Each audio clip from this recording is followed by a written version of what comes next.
오늘 우리에게 주시는 하나님의 말씀은 요한복음 3장 16절 말씀입니다. 하나님이 세상을 이처럼 사랑하사 독생자를 주셨으니 이는 그를 믿는 자마다 멸망하지 않고 영생을 얻게 하려 하심이라. 아멘. 사도행전 2장 17절에 보면 베드로가 선지자 요엘의 말씀을 인용하여 말세에 내가 내 영을 모든 육체에 부어주리니 너희의 자녀들은 예언할 것이요 너희의 젊은이들은 환상을 보고 너희의 늙은이들은 꿈을 꾸리라. 우리 꿈의 교회 성도님들, 예언과 환상과 꿈을 꾸는 신앙의 공동체가 되시기를 주님의 이름으로 축복합니다.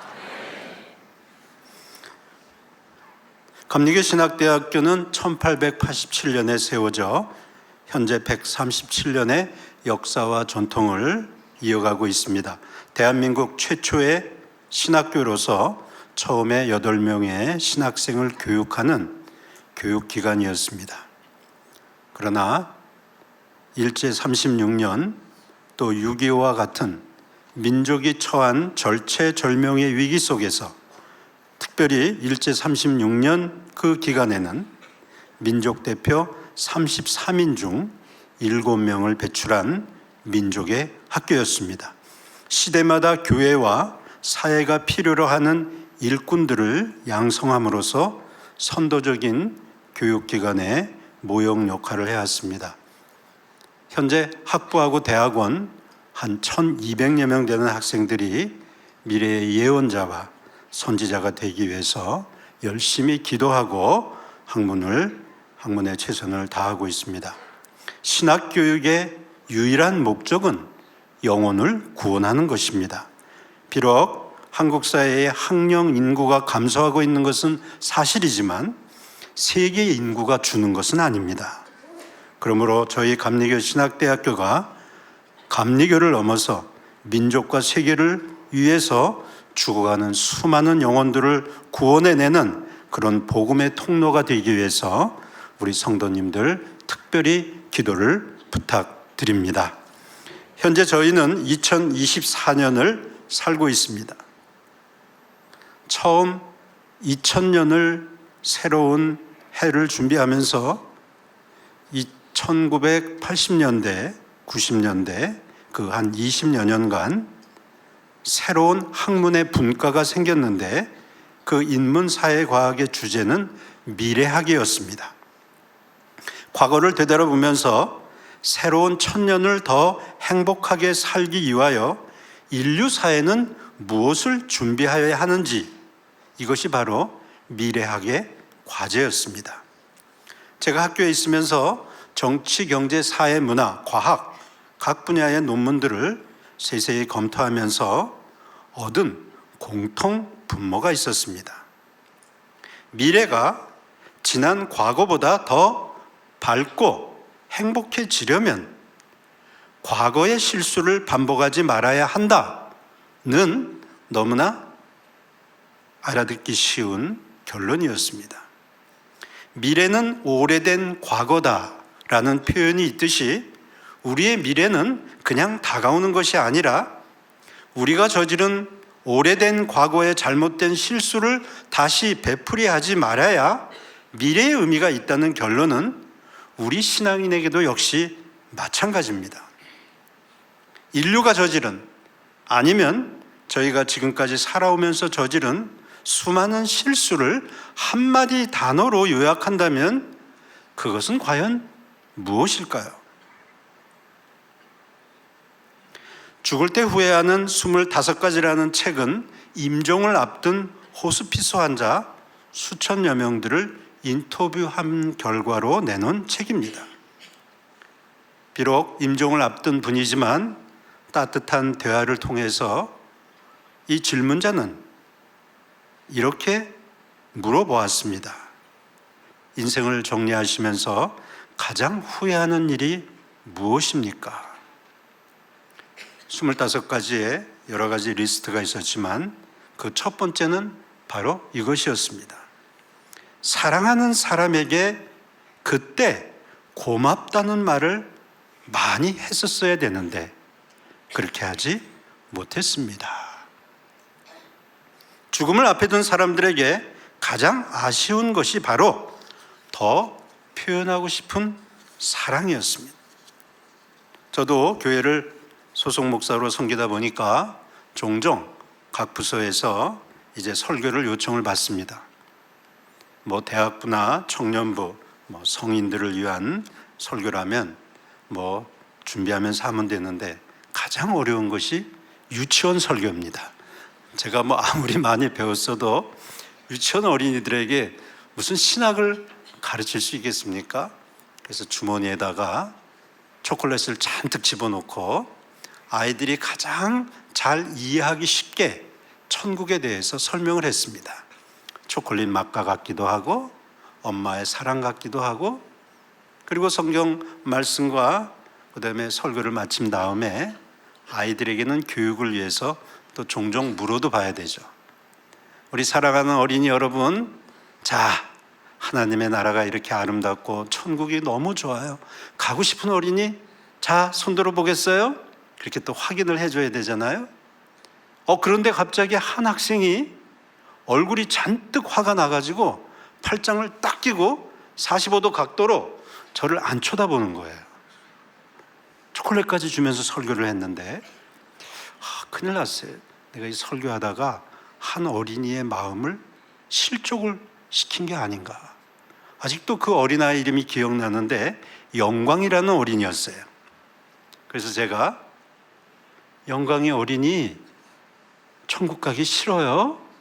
그랬더니 이 어린아이가 이렇게 대답을 하는 거였습니다. 얘가 가면 난 안 가요. 그러는 거예요. 이게 무슨 상황인가 봤더니 나중에 알게 된 게요, 삼각관계가 벌어진 거예요. 유치원 안에서. 자기가 진짜 좋아하는 여자아이가 있었는데 라이벌이 또 있는 거예요. 자기도 천국 가고 싶었거든요. 근데 라이벌이 먼저 손을 탁 들어버린 거예요. 고민을 하다 보니까 그 상태에서 천국 가면 그게 천국이겠어요? 지옥이겠어요? 나 안 가요. 어린아이로부터 죽음을 앞둔 호스피스 환자에게도 사실 따지고 보면 지금 전 세계에 벌어지고 있는 전쟁과 기아와 가난과 고통과 핵의 문제, 사실 그 뒤에 보면은 진짜 우리가 해야 할 일, 먼저 사람을 사랑하고 이웃을 사랑해야 된다는 것에 우리 인류가 아직도 똑같은 실수를 반복하고 있다는 생각을 지울 수가 없습니다. 오늘 저는 요한복음 3장 16절의 말씀을 통하여 하나님이 우리를 창조하시고 알려주시기를 원하는 하나님의 뜻도 바로 사랑이었음을 증언하려고 합니다. 성경은 하나님은 사랑이시다 라고 말씀하고 있습니다. 오늘 본문 요한복음 3장 16절의 말씀을 보면 하나님의 사랑이 무엇인지 세 가지로 잘 설명하여 주시고 있습니다. 첫째, 하나님의 사랑은 관념이나 추상적인 명사가 아니라 움직이는 동사입니다. 하나님은 저 지고한 높은 곳에서 계시지 않으시고 우리에게 찾아오셨습니다. 오늘 본문의 말씀에도 하나님이 세상을 이처럼 사랑하사 독생자를 주셨으니 라고 전하고 있습니다. 독생자를 주셨다는 뜻은 하나님이 우리를 위하여 인간으로 오셔서 생명을 주셨다고 하는 것입니다. 하나님이 계시고 예수님이 계시고 성령님이 계신 세 분이 아닙니다. 이 하나님이 인간이셨고 이 인간이 부활하셔서 지금도 성령으로 우리와 함께 계시는 삼위일체 하나님이 되심을 믿습니다. 왜 예수님이 이 땅에 오셔서 죽으셔야 됐을까요? 우리 예수님이 십자가에 달리신 이유는 바로 우리 죄의 결과인 사망에서 우리를 이끌어 주시기 위해서, 죄를 무력화시키기 위하셔서 부활하셔야 하셨기 때문입니다. 하나님은 죄 많은 저희를 구원하시기 위하여 이 세상에 직접 오셔서 당신의 사랑을 몸소 보여주셨는데 그것이 바로 독생자를 우리에게 주셨다라는 말씀입니다. 따라서 우리는 이 하나님의 사랑을 통하여 사망과 죄에서 해방되어 하나님의 자녀로 죽음을 두려워하지 않고 살아가는 것입니다.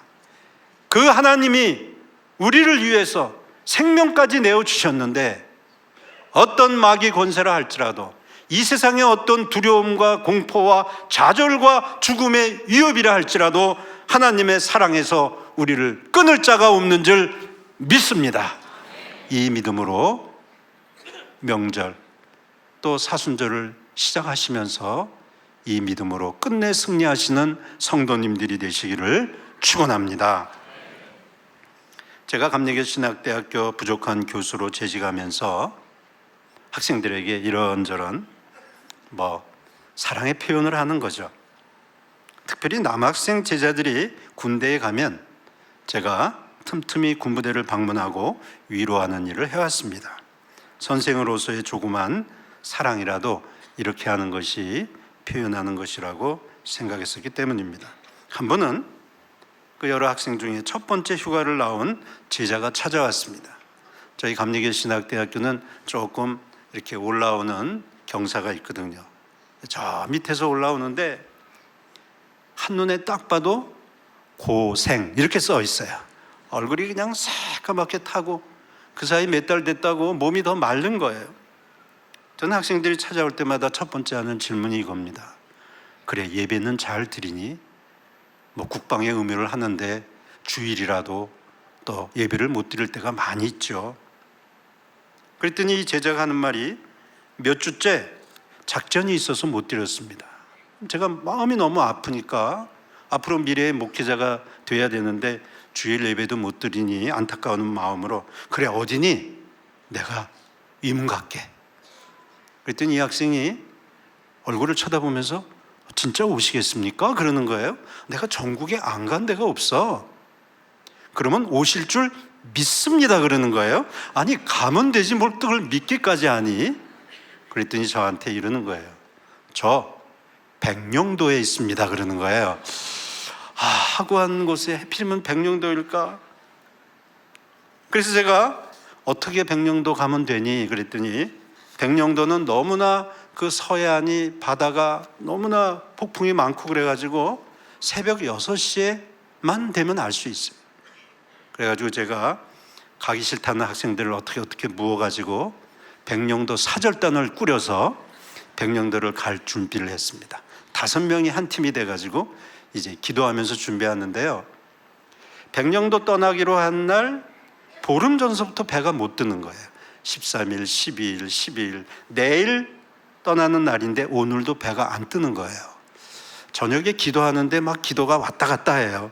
주님 제가 가기 싫다는 게 아니고 제 마음에 그랬거든요. 왜냐하면 배 타다가 까무러친 적이 한두 번이 아니거든요. 배멀미를 너무 심하게 해서 아침 6시가 됐어요.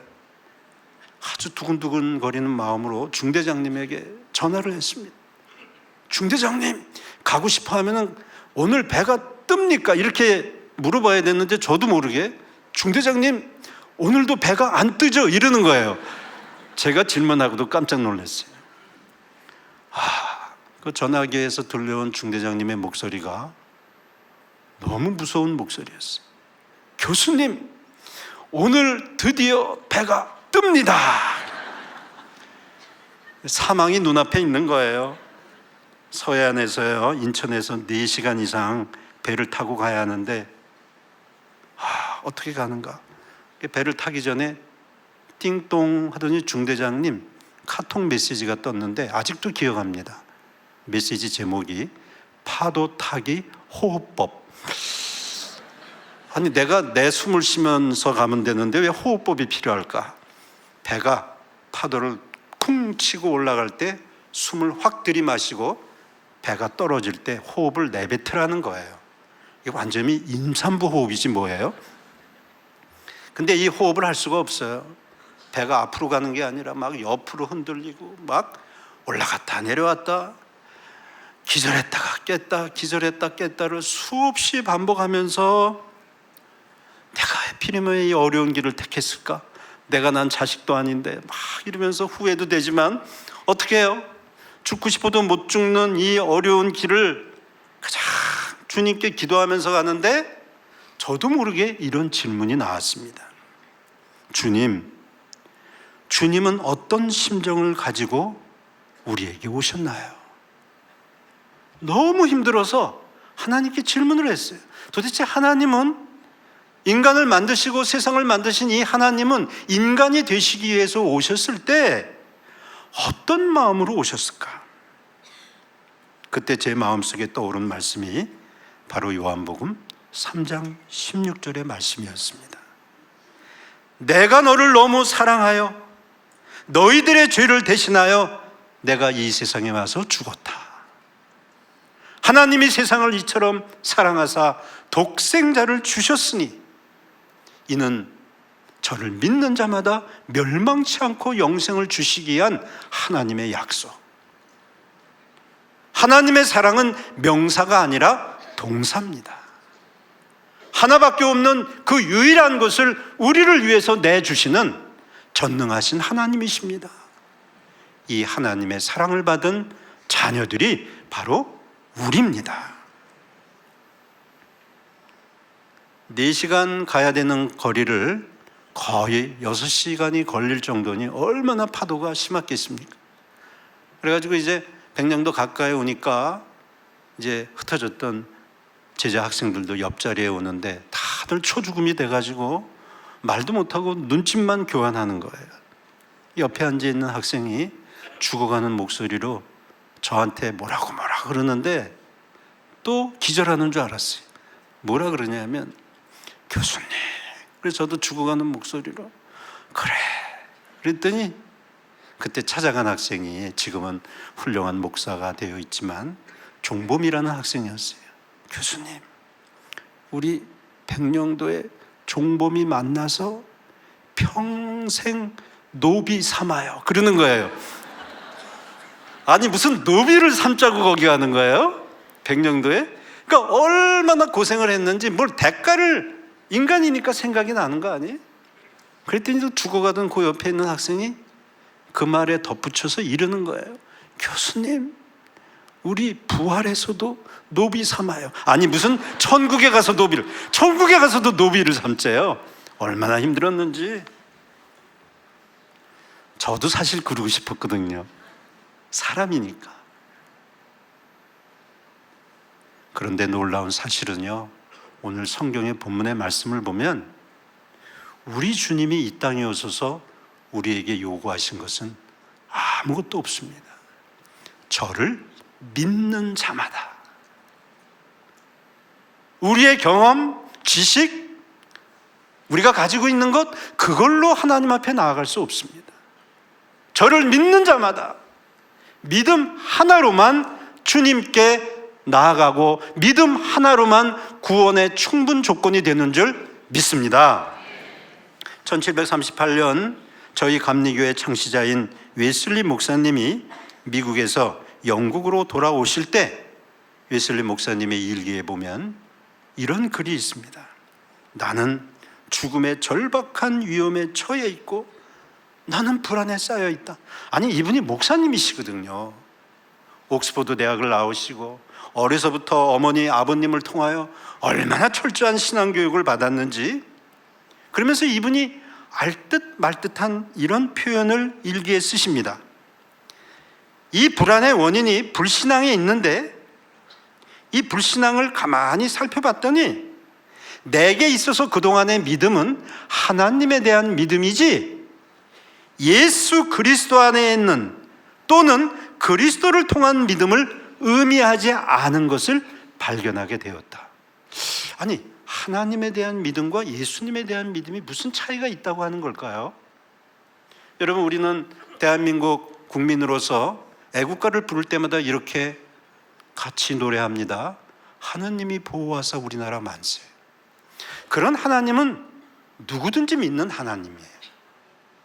그런데 예수님을 믿는 믿음이라는 것은 무엇인가?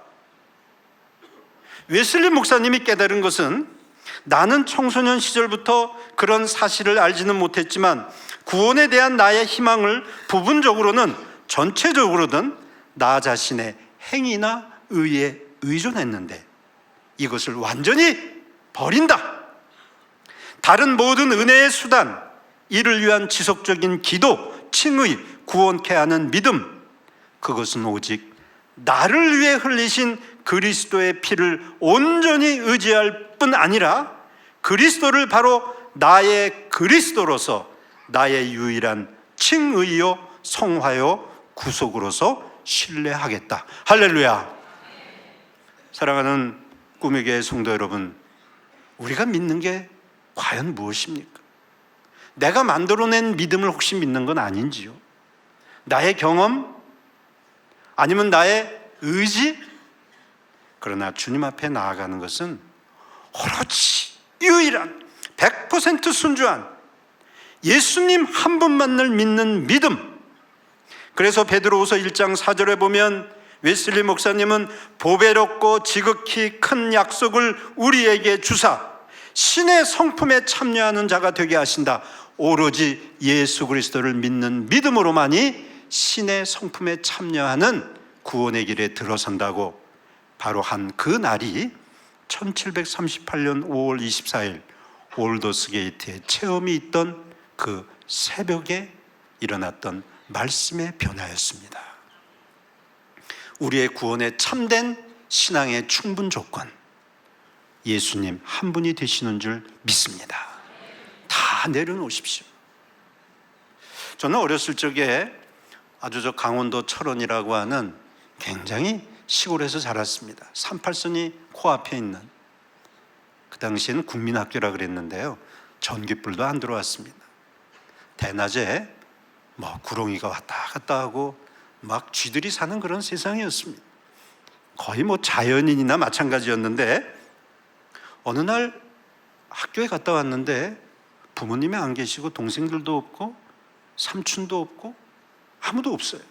앞집에 또 외갓댁이 있었는데 거기에도 가면 외삼촌도 있고 할머니 할아버지 계셔서 양갓집이 다 합쳐도 한 20명 되는데 마치 증발한 것처럼 한 명도 없는 거예요.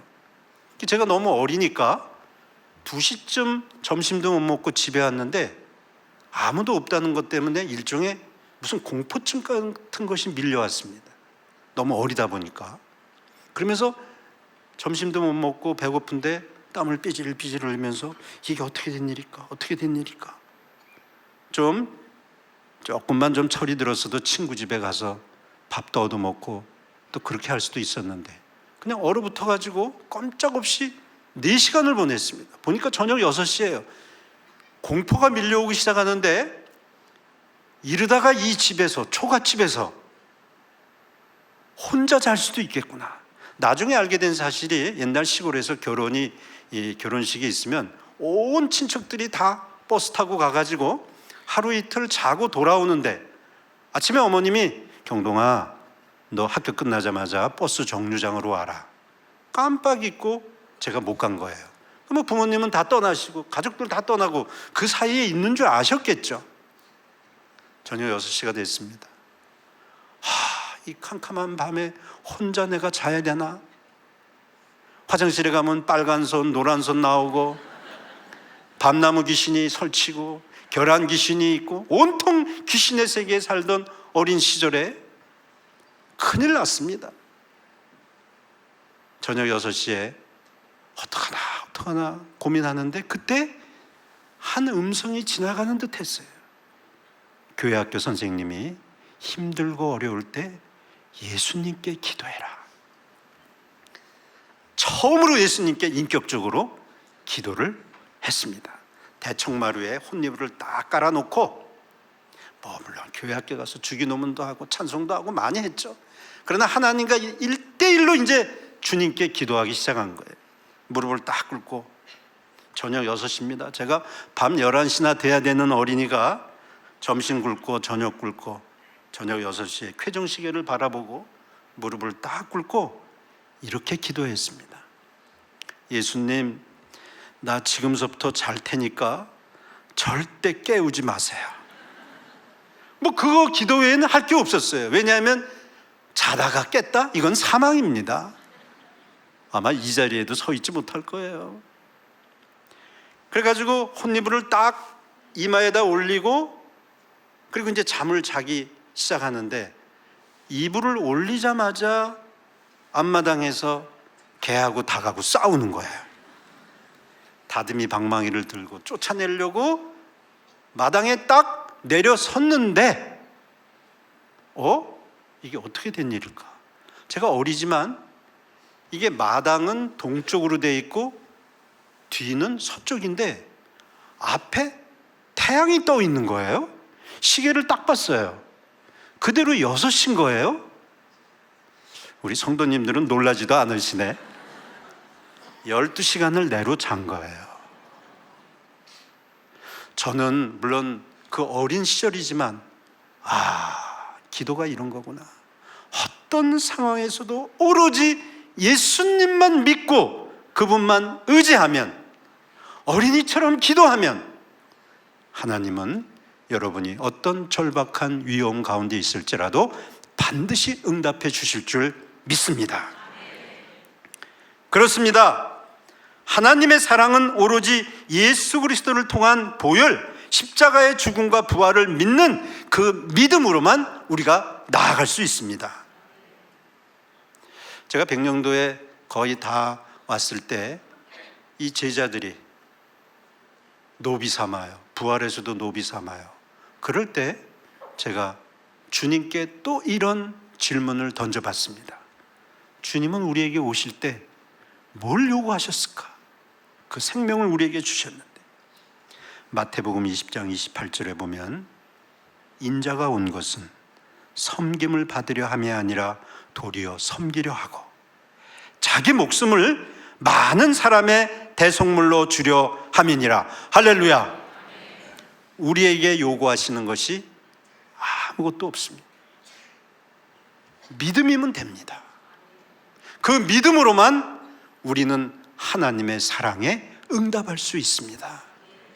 여러분의 경험, 지식, 물질, 건강 무엇이든지 주님 앞에 다 내려놓고 오로지 예수님을 믿는 믿음으로 거룩한 성도의 삶을 살아가시기를 주님의 이름으로 축원합니다.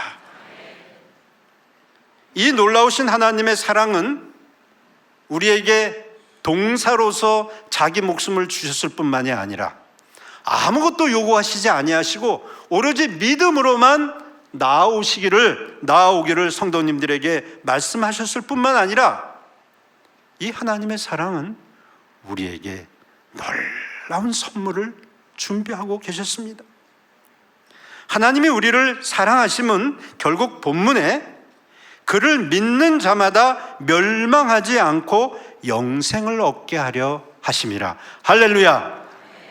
우리에게 영생의 선물을 준비하고 계십니다. 영원한 생명과 연결이 되어 있는 것입니다. 하나님이 우리를 사랑하면서 주신 가장 큰 선물, 영생. 심지어 주님은 내가 그들에게 영생을 주노니 영원히 멸망하지 아니할 것이요 또 그들을 내 손에서 빼앗을 자가 없느니라. 이 약속의 말씀을 믿으시기 바랍니다. 하나님이 우리를 사랑하셨고 하나밖에 없는 당신의 생명을 우리에게 주셨고 믿음의 길을 열어주셨으며 우리에게 약속하신 그 놀라운 영생, 그 선물을 빼앗을 자가 없습니다. 어떤 마귀의 권세도 이 하나님의 사랑을 무너뜨릴 수 없습니다. 어떤 불안과 공포와 죽음의 위협이라 할지라도 이 하나님의 사랑에서 우리를 빼앗을 자가 없는 줄 믿으시기 바랍니다. 이 하나님의 사랑은 모든 사람을 구원하시며 이 하나님의 사랑으로 우리는 끝까지 승리하며 나아갈 수 있습니다. 이 영생을 선물로 주신 하나님의 뜻은 분명합니다. 누가복음 10장 25절로부터 28절의 말씀을 보면 이렇게 기록되어 있습니다. 어떤 율법 교사가 일어나 예수를 시험하여 이르되 선생님, 내가 무엇을 하여야 영생을 얻으리이까? 예수님께서 이르시되 율법에 무엇이라 기록되었으며 내가 어떻게 읽느냐? 대답하여 이르되 내 마음을 다하며 목숨을 다하며 힘을 다하며 주 너의 하나님을 사랑하고. 맞습니다. 영생을 우리에게 열어주셨는데 이제 영생을 향하여 우리가 할 수 있는 유일한 길은 마음을 다하고 목숨을 다하고 힘을 다하고 뜻을 다하여 하나님을 사랑하고, 그리고 내 이웃을 내 자신같이 사랑하라. 성도 여러분, 기억하십시오. 내 이웃을 내 자신같이 사랑하라도 똑같이 마음을 다하고 목숨을 다하고 힘을 다하고 뜻을 다하여 내 가족과 내 이웃과 아직도 주님을 모르고 저 세상에서 방황하는 수많은 영혼들, 민족과 국가를 위하여 끝까지 사랑하라 하신 이 사랑이 우리의 믿음의 분깃이 될 줄 믿습니다. 예수님이 이르시되 내 대답이 옳도다. 이를 행하라. 그러면 살리라. 우리에게 살 길은 하나님을 전적으로 사랑하고 이웃을 내 몸과 같이, 우리의 몸과 같이 끝까지 사랑하는 것입니다. 하나님이 사랑하시는 꿈의 교회 성도님 여러분, 지금 혹시 후회할 일을 하고 있지는 않으십니까? 하나님이 우리를 사랑하심은 바로 우리가 우리의 이웃과 이 안산, 나아가 이 지역사회, 민족과 세계를 나아가 아직도 하나님을 모르는 그 이웃을 사랑하기를 원하시기 때문인 줄 믿습니다. 내 가족과 친족, 나아가 민족과 세계를 향한 사랑이 영생으로 이어지는 줄 믿습니다. 그러므로 요한복음 3장 16절은 사랑의 장이 될 뿐만이 아니라 심판의 장도 됩니다. 이 하나님의 사랑으로 나아가는 영생 앞에 있는 것이 멸망이기 때문입니다. 하나님을 사랑하고 내 이웃을 내 몸과 같이 사랑하는 이 길이 우리에게 하나님의 사랑을 이루어 드리는 마땅한 자녀가 되는 것이기 때문입니다. 예수님께서는 죄 아래 갇힌 우리에게 오셔서 이 사랑을 확증하여 주셨습니다. 이제 우리가 하나님의 사랑으로 나아가는 유일한 길은 바로 예수님에 대한 믿음입니다. 그분 한 분만을 바라보는 믿음입니다. 그분만을 바라보고 그분이 내게 부탁하신 그것만을 의지하고 그분만을 사랑하는 것으로 우리는 이 세상을 헤쳐 나갈 수 있습니다. 제 아이들이 둘이 있는데요, 막내 아이가 이제는 이제 공군 입대하기 전입니다만은 초등학교 때 저보고 아빠 오늘 저 유치원에서 발표 있어요. 야, 여러분들 우리 자녀들이나 손주들이 유치원에서 뭐 한다 그러면 자기 일처럼 기쁘시잖아요. 아이가 그때 태권도도 하고 그래서 저는 나가서 뭐 태권도 시범 하나 일찍 갔습니다. 학부모들이 많이 앉아서 뒤에 앉아 있는데 막 애들이 내려가서 춤도 추고 또 노래도 하고 뭐 태권도 시범을 하는데 아이가 안 보여요. 프로그램을 봤더니 거의 끝날 때가 됐는데도 안 보여요. 근데 처음부터 뭐가 눈에 거슬리는 게 있었는데 유치원 무대 세팅을 했는데 한쪽에 나무가 서 있었어요. 어떤 어린아이를 이렇게 분장을 해가지고 이제 나무 역할을 하는데 아이가 하도 안 나오니까 뒤에 있다가 앞으로 가가지고 혹시 제가 쟨가 얼굴을 가만히 떠보니까 아들인 거예요. 얼마나 화가 나는지, 아니 선생님이 얘를 차별하나? 아니 얘가 잘하는 것도 있는데 하필이면 1시간 내내 나무로 서 있는 거예요. 근데 얘가 얼굴이 굉장히 행복해 보여요. 나무 분장을 하고 있는데 이상하다. 끝나고 왔어요. 얼굴이 깨끗하게 씻기가지고 이제 왔는데 제가 엉덩이 두들겨 주면서 뭐 어떻게 해요? 수고는 했으니까. 대인아 너 수고했다. 근데 아직도 애가 싱글벙글해. 대인아 너 뭐가 그렇게 기쁘니? 그랬더니 얘가 한 말이 아직도 기억이 납니다. 걔가 기쁜 이유가 딱 하나가 있었어요. 선생님이 특별히 부탁하신 거예요. 그러는 거예요. 그러니까 얘를 아마 이렇게 설득했던 것 같아요. 대인아, 너 노래도 잘하고 춤도 잘 추고 태권도도 잘하는데 이거는 너만 할 수 있어. 얘는 그냥 1시간 서 있어도 선생님이 자기에게 부탁하셨다고 하는 그 사랑으로 그냥 견디는 거예요. 뭐 다른 거 안 해도 돼요. 사랑하는 성도 여러분, 하나님의 사랑은 바로 여기에 앉아있는 여러분 한 분 한 분 한 분을 위한 특별한 사랑입니다. 비교하실 이유가 없어요. 무엇을 맡고 있으시든지, 어떤 직분이 있으시든지, 어떤 상황에 있으시든지, 어떤 조건으로 살아가시든지 그거 하나님의 사랑과 비교할 수 없습니다. 그분이 나를 택하사 나를 위해서 피 흘려 돌아가시고 나를 위해서 지금도 성령으로 인도하사 이 땅에서 끝내 영생으로 이끌어 주실 줄 믿습니다. 이 믿음이면 충분합니다.